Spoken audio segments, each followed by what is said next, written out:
What's up, guys? Coming to you, I want to talk to you about Titans number 28, the Drowned Earth Prelude.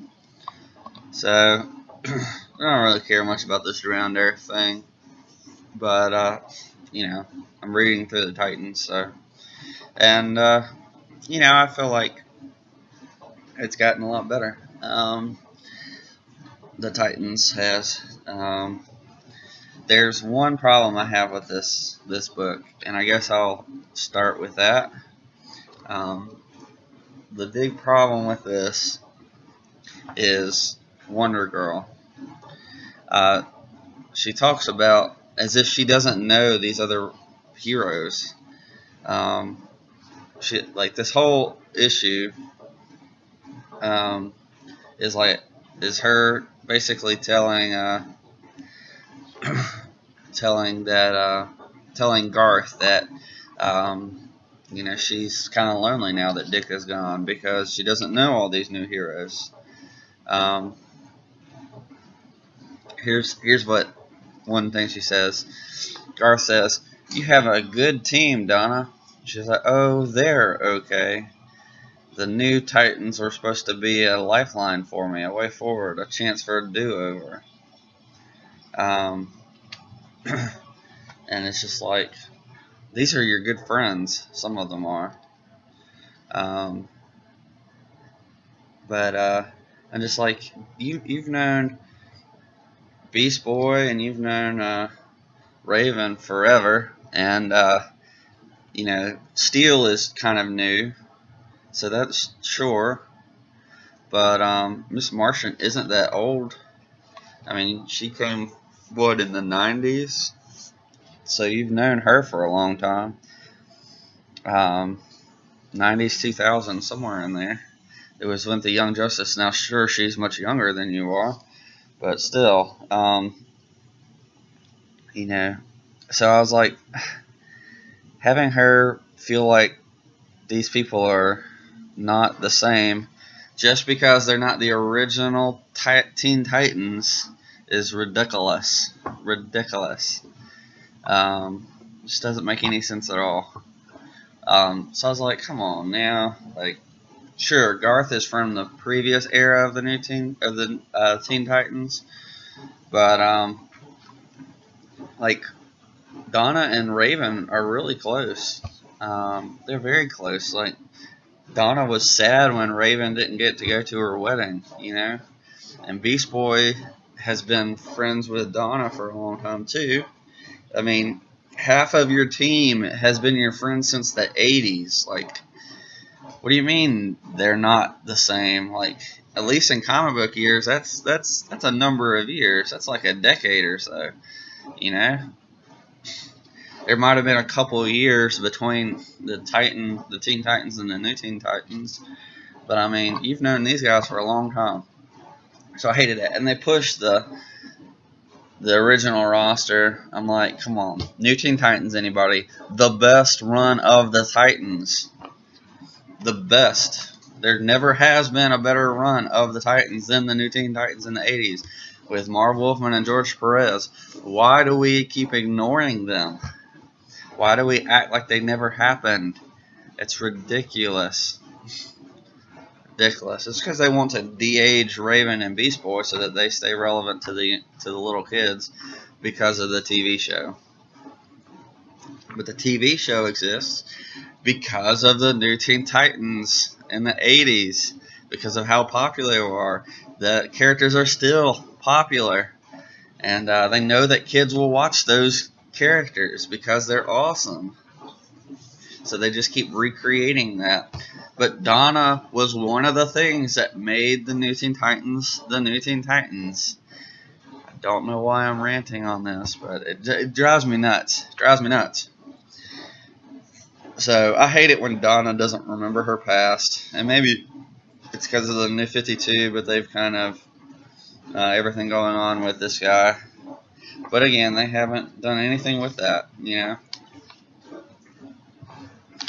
And New 52 really ruined everything. Sorry for the people who like the New 52. Alright, what I liked about this issue did have a lot of redeeming qualities, so don't hear me just complaining. I loved Garth. He was so much fun. It was nice to have like a headstrong guy just running in the lead. You know, that's really how Donna should be leading. Just kind of headstrong, running into battle, ready to go. Like, what are we waiting on? Like, let's do this thing. That's kind of how Dick goes. I mean, he's more planned, but, you know, Garth and Donna are a lot more similar. So, yeah, so it's a lot of fun. They have a lot of. Again, I didn't care for the Miss Martian stuff. They were all talking bad about her. I'm like, she's like your little sister. What are y'all doing?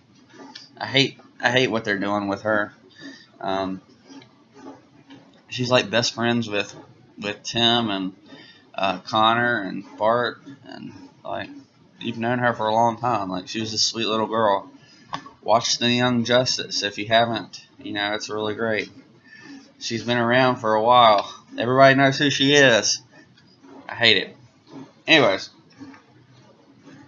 But I love the Donna and Garth stuff. It was so much fun. Like, she's finally found someone that she can relate to, even though she can relate to the others. You know, she's just kind of... It's more that he's an old friend that she hasn't been around in a long time. And that was really fun.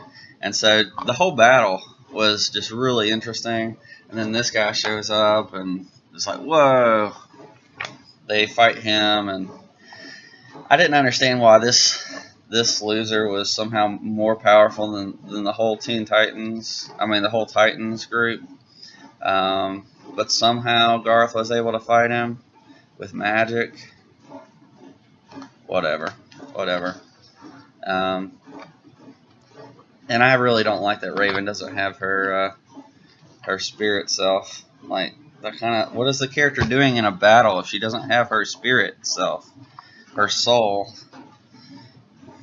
her soul self? That's what it is, her soul self. Sorry.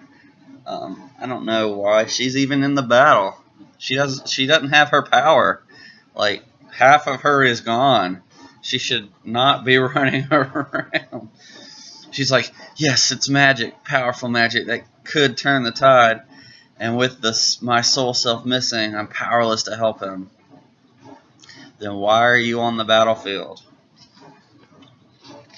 Like, your power is gone. You shouldn't be running around on the battlefield. Whatever. Anyways, Miss Martian shows back up. She's ready to fight, but they run off with her. You know, I thought that was pretty interesting. You know, Donna grabs her and runs off.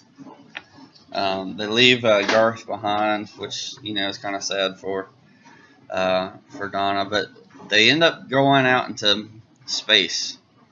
So, a few things. I love where they're going with it. They're going out into a random place where they are no longer being hindered by other people's writing. So, you know, all the characters they have, they can't be influenced by somebody else. They're all a unique team, so, like, nobody else will touch them out in space. Like, there's no more cause and effect. Although I'm really sad that they haven't even mentioned Wally. I guess they talked a little bit about Wally in the last one, but they talked more about Nightwing. Like, Donna was obviously upset about Roy, which made sense. But, like, Beast Boy and Raven should be sad about Wally. Like, Raven has had a long history with Wally, and they're just forgetting about that. Actually, I think they're purposely ignoring it. But if they're out in space, they have little to influence them in the rest of the universe, which I'll be thankful for. Some of the storyline that's coming up next, I'm pretty excited about. I really did enjoy Garth.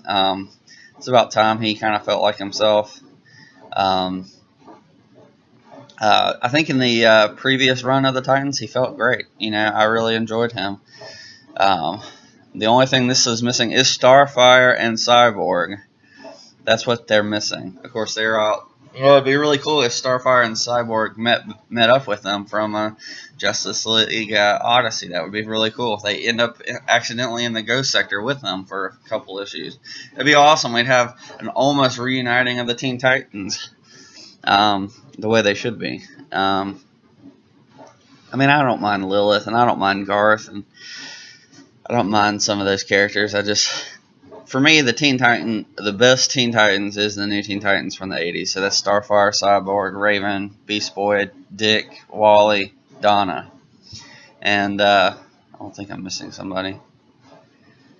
That sounds about right. I mean, you can throw Tara in there, although she was only in there for a little bit and betrayed them, And, I mean, you can throw Roy in there, because he kind of showed up every now and then. Lilith and Garth were there from time to time as kind of side characters. But anyways, but I enjoyed this. I know I complained a lot, and really it was like one or two things that she said that really bothered me. I was like, these guys. They've been your best friends for a long time. Why are you now treating them like you don't know them? Like, come on, son. Come on, lady. They didn't just come to the Titans. They helped create the Titans. Like, it was never the Titans before them.